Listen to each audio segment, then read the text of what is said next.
Hello everybody and welcome back to the Dungeon Learner's Guide. This week we've got another Commander's Guild deck tech. This is our 122nd deck and it's titled Weaponized Thiccness. And if you haven't seen the show before, what we are doing is randomly selecting a card from scryfall.com, working with a budget of $100 or less, and building a commander deck for Magic the Gathering around a theme of the chosen card. So our random card for this week was actually suggested to us by Weaponized Thiccness on YouTube, and I figured that actually provided a phenomenal deck name because the card that they suggested is Grothama All-Devouring. And Grothama All-Devouring is 3 green for a 10/8 legendary creature worm. Other creatures have, whenever this creature attacks, you may have it fight Grothama All-Devouring, and when Grothama leaves the battlefield, each player draws cards equal to the amount of damage dealt to Grothama this turn by sources they controlled. Now, if you've seen this show before, we have a bit of an unspoken rule that if we get a legendary creature or a legal commander, honestly sometimes not even a legal commander, as our random card of the week, that means that it's also our commander for the deck. We are built around this card as much as possible, so we are running Grothama in the command zone this week. And so in order to answer the question of what can we do with Grothama, let's take a look at some of our themes for this deck. The first theme, as you may be able to guess already, is going to be giant creatures. Because we are weaponizing the thickness of these creatures, we need to make sure that whatever we have can do a ton of damage to Grothama when they attack, so we can actually draw a bunch of cards. Now, we could do that with a bunch of different creatures, maybe a couple of 5/5s or some 3/3s, but I specifically wanted to try to fill the deck with as many creatures that have 8 power as possible because Grothama has 8 toughness. So that way we really only have to lose one of our creatures. Well, if they'd be fighting, we would lose both of our creatures. We'd lose Grothama and the thing attacking.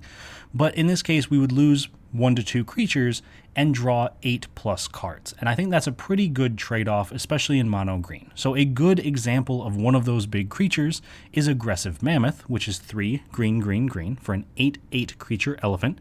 It's got trample, and other creatures you control have trample. So this pulls a little bit of a double duty because it's able to be one of the big creatures we need that can do damage, fight, and draw cards, but it's also giving our entire team trample, so if we decide not to fight Grothama and just attack with our big creatures, they all have trample, so we don't have to worry about someone blocking it with just a little 1/1. But that is only, of course, theme number 1. So once we've got all of these big creatures, our next step is going to be making them even bigger. So we have cards like Unnatural Growth, which is 1 green for an enchantment that says at the beginning of each combat, double the power and toughness of each creature you control until the end of turn. So this, again, kind of like Aggressive Mammoth, does double the work in this deck because now we're able to draw double the cards if we're attacking and killing Grothama while we attack, but we're also able to do double the damage if we decide not to fight Grothama. So if we go to combat with Grothama and Aggressive Mammoth becomes a 16/16, Grothama becomes a 20/16, and yes, we could have them fight and we'd lose both of them and draw 16 cards, which is pretty good, but we can also just hit someone for 36 damage, which, since we have Aggressive Mammoth on board, would be trample damage, so there's no way they can just chump it. So Unnatural Growth really puts in a lot of work, and it's not the only effect in the deck that doubles up the power, because if we're doubling up power, we're drawing double the cards, and we're able to do double the damage. And then finally, this is going to lead us to our last theme of the deck, and that is going to be making sure our creatures stay alive, because we want to make sure that the only person killing Grothama is going to be us. And so a great way to do that is with cards that regenerate. Green is very good at regenerating its creatures, so instead of destroying the creature, we tap it. And so we have cards like Mending Touch, which is just 1 green mana for an instant that says regenerate target creature. And again, this kind of can do double the work if we use it correctly, because the way that Grothama is worded is that when we attack, or when, in this case, our opponents attack, every creature that attacks, that fight trigger goes on the stack, and our opponents can say yes or no to it, but we have the chance to respond to each individual trigger. So if our opponents attack with, say, 8 1/1 creatures, and they're thinking, oh, I'll just sacrifice my 8 1/1s to draw 8 cards, kill Grothama, we can let Grothama fight the first 7 creatures, and then right before it's about to die, we can interrupt and say, nope, Mending Touch, regenerate target creature.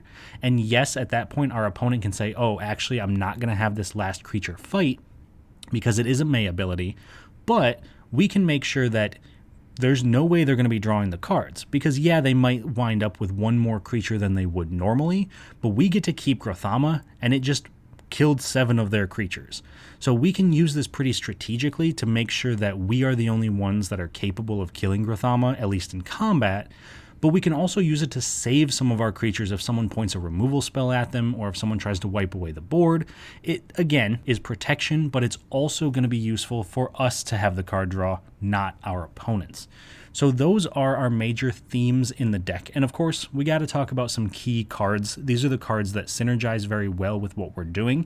And while they may not necessarily be win conditions all on their own, they're still going to push us toward an eventual win and, well, hopefully an eventual win, and get us to the point where we can control the board a little bit. So our first card is going to be Baru Wormspeaker, which is 2 green for a 3/3 human druid. Worms you control get +2/+2 and have trample, and pay 8 mana, tap, create a 4/4 green worm creature token. This ability costs X less to activate, where X is the greatest power among worms you control.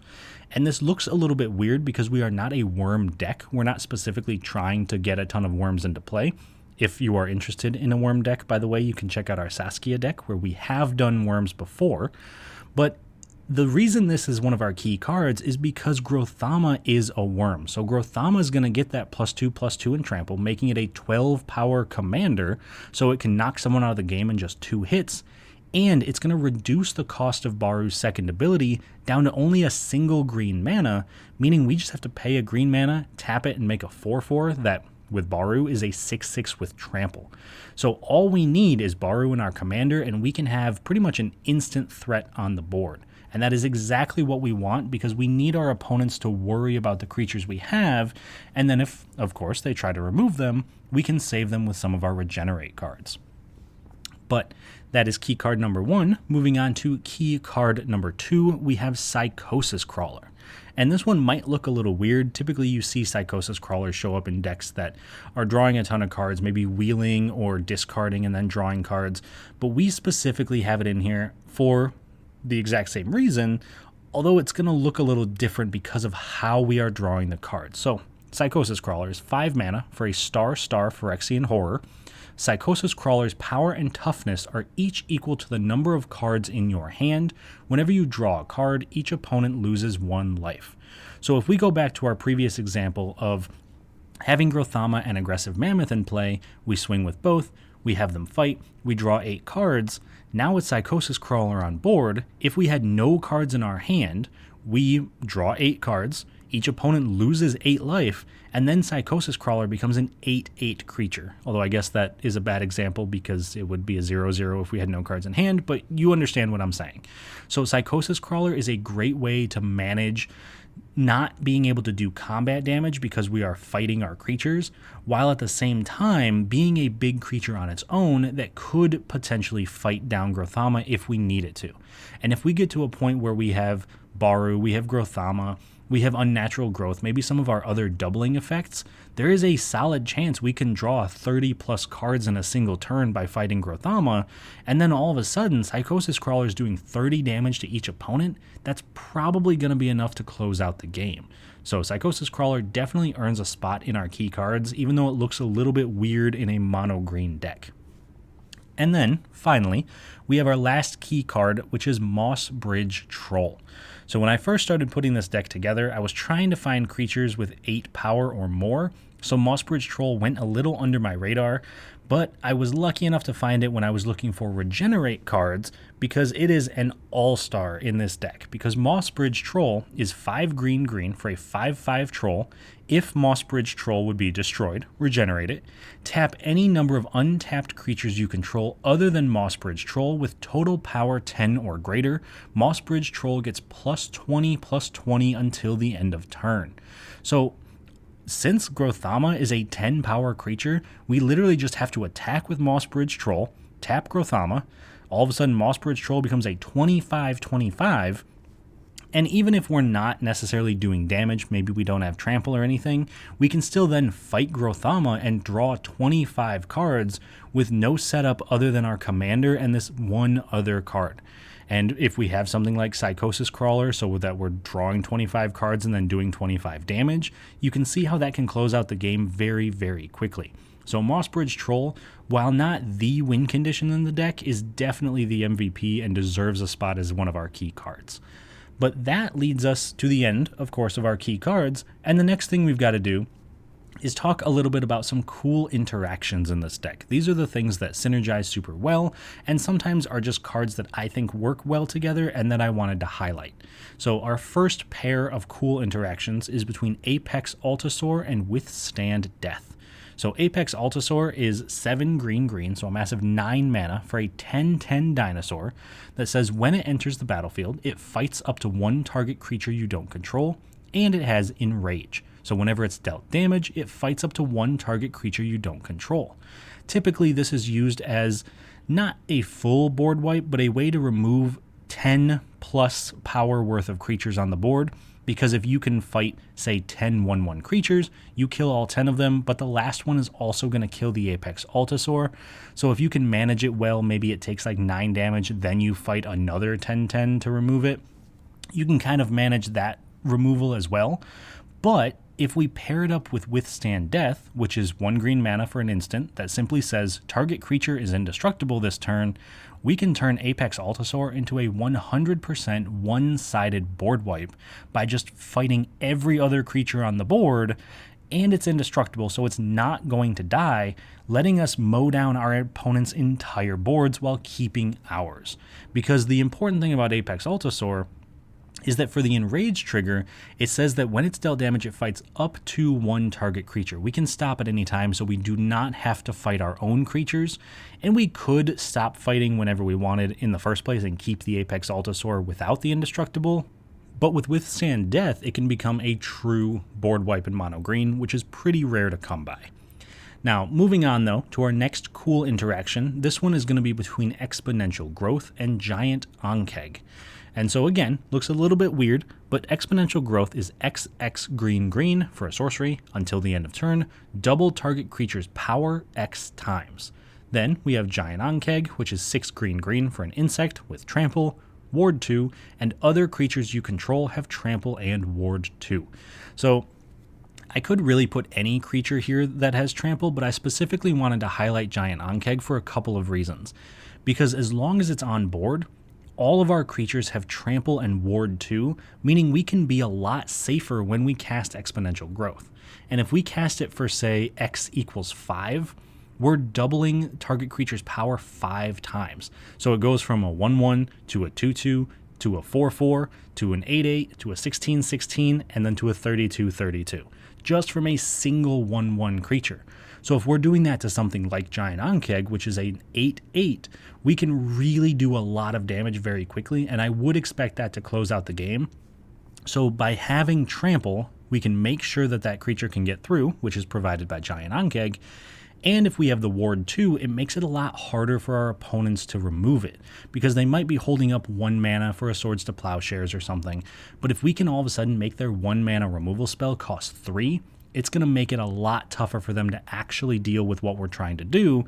So while, again, this may not always win the game, there is going to be a chance that our opponents can interact with it, it's still worth mentioning because it can be a powerful finisher if your opponents are either mostly tapped out or completely tapped out.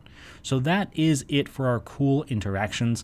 And finally, we can get to the part of the deck that most people tend to be interested in, and that is the actual budget.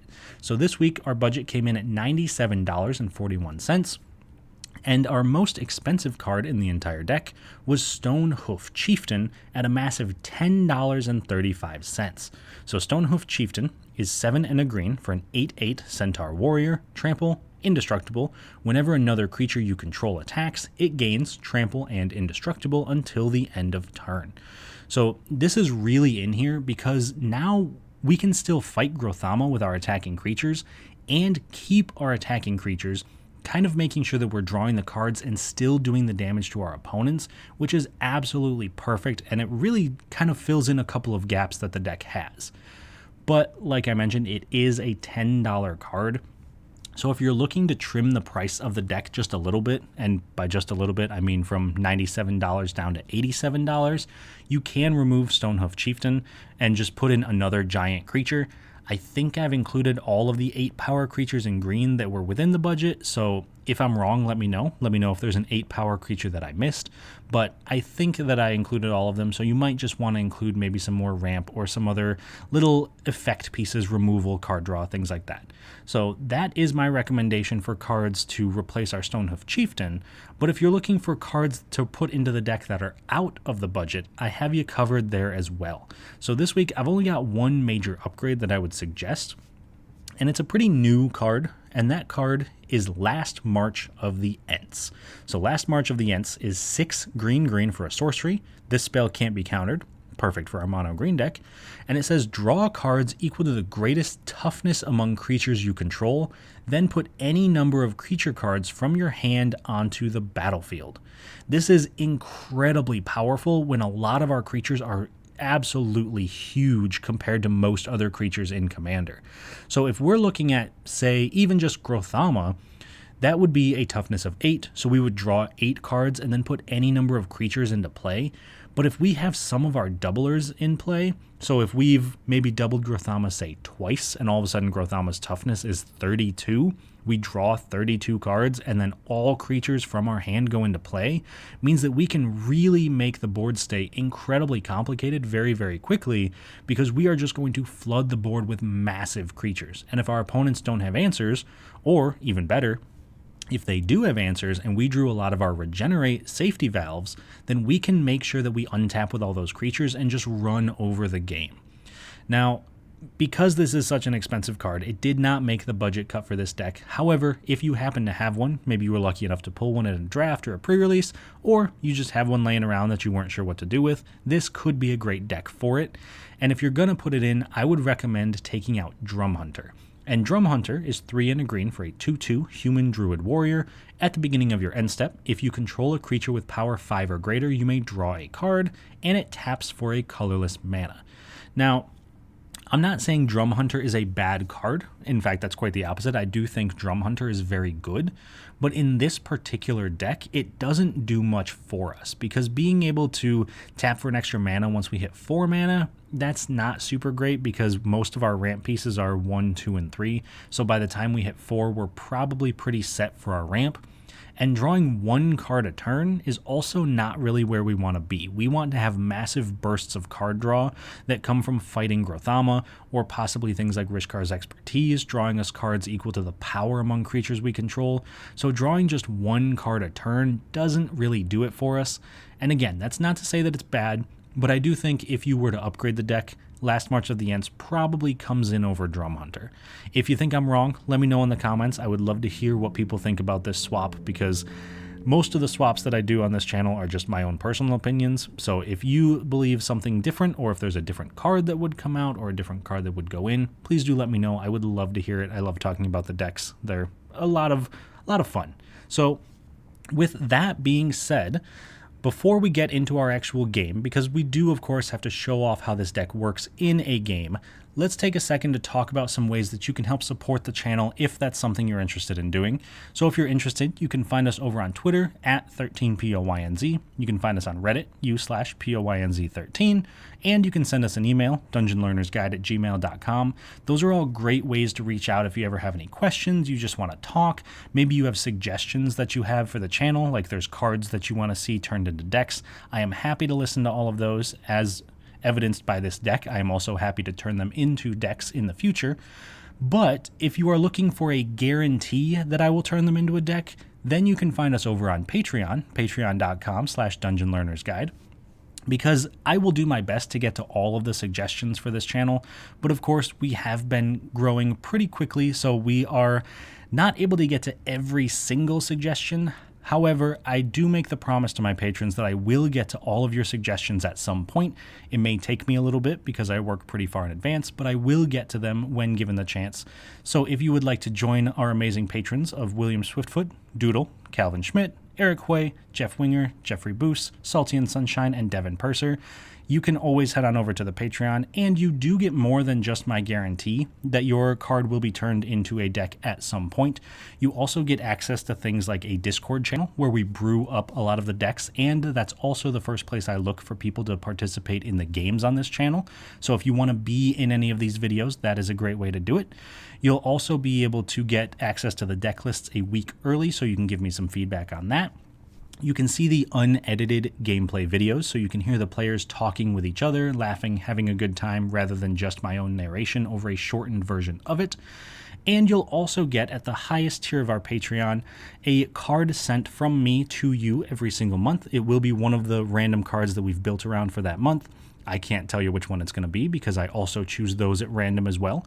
So if that is something you are interested in doing, please do check out the Patreon. And if all of that sounds great, but you don't want to head on over to Patreon, we also have channel members now on the channel where you get pretty much the exact same things as the Patreon for the exact same amount of donation, but it might be a little easier because it is right here on the channel.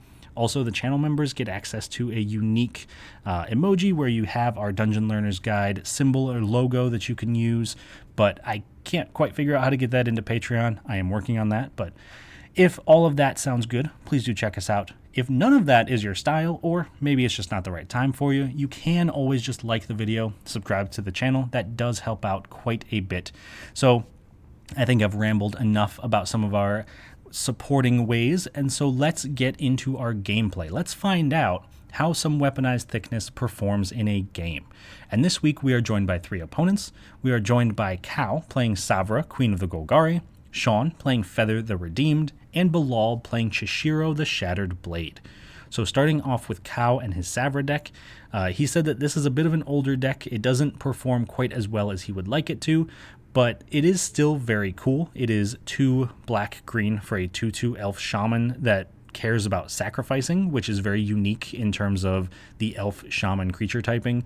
I've actually done a deck on Savra before. That was before I started making videos, but it is in the link below. If you want to find all of our deck techs, you can find them there. So that is there.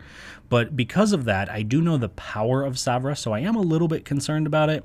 I'm hoping that we can get enough creatures on board that it's not going to be too much of an issue for us.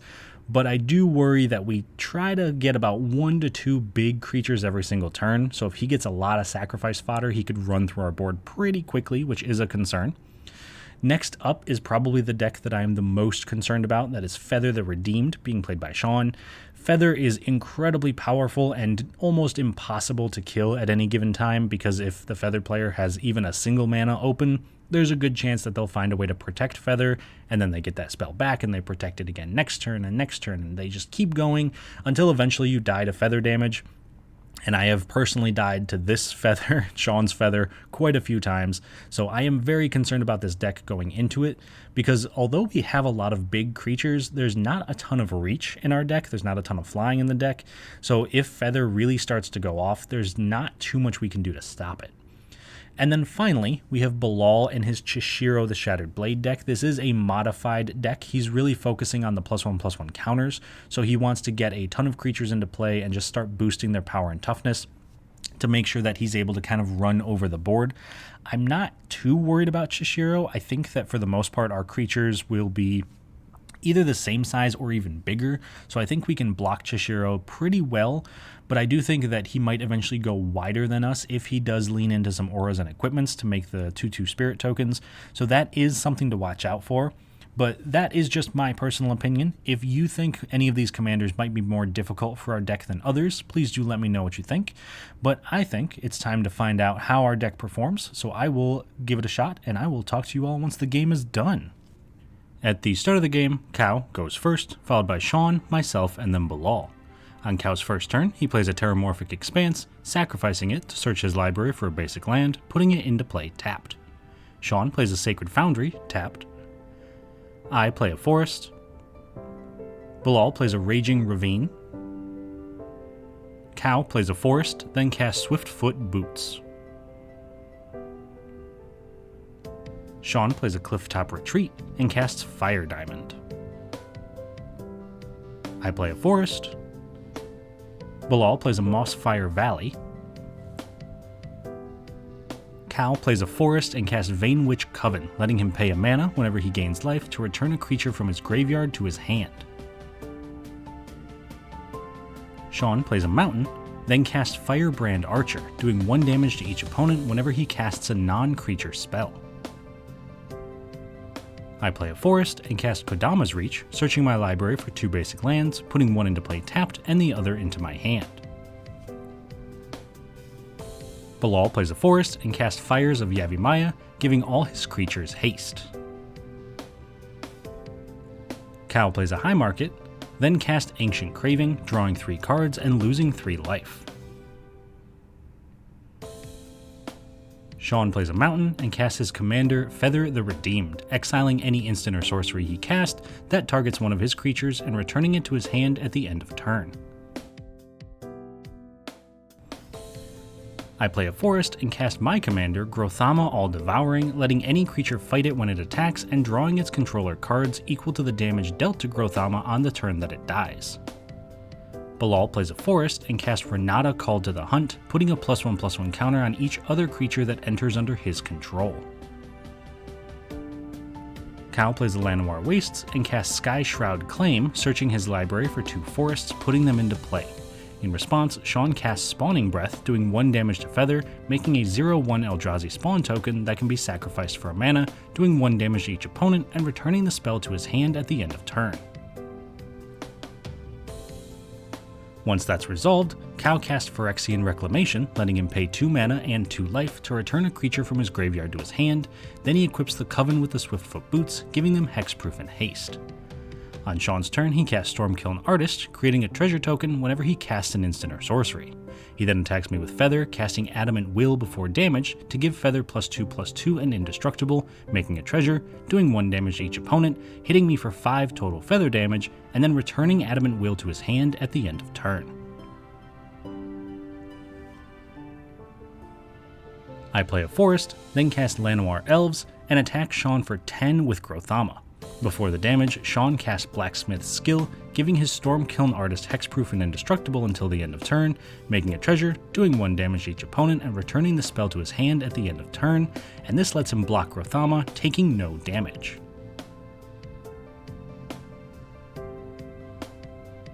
Bilal plays a command tower and casts Rhythm of the Wild, giving all his creatures Riot and making them unable to be countered. Then he also casts Lizard Blades, putting a +1/+1 counter on them for both Renata and Riot.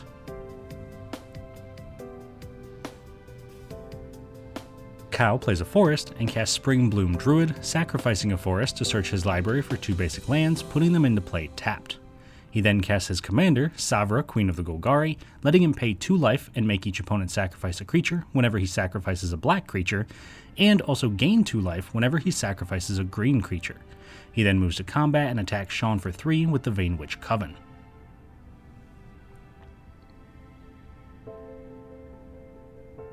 Before the end of turn, Shawn casts Blacksmith's Skill to do 1 damage to each player, replacing the treasure he used to cast it, then returning it to his hand. Shawn attacks me for 3 with Feather, and before damage, casts Infuriate, Adamant Will, and Blacksmith's Skill, giving Feather +5/+4, hexproof and indestructible, doing 3 damage to each opponent, making 3 treasures, doing 8 damage to me, then returning the spells to his hand at the end of turn. I play a forest and cast a Moss Bridge Troll, then at the end of my turn, Shawn casts Infuriate to once again do a damage to each opponent.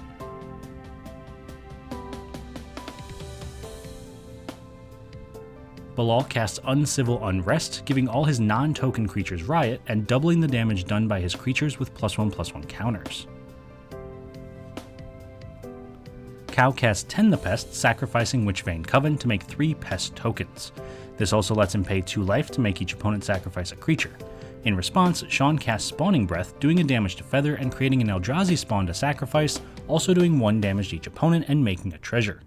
Once that's resolved, Cow casts Ashnod's Altar, letting him sacrifice a creature to make 2 colorless mana.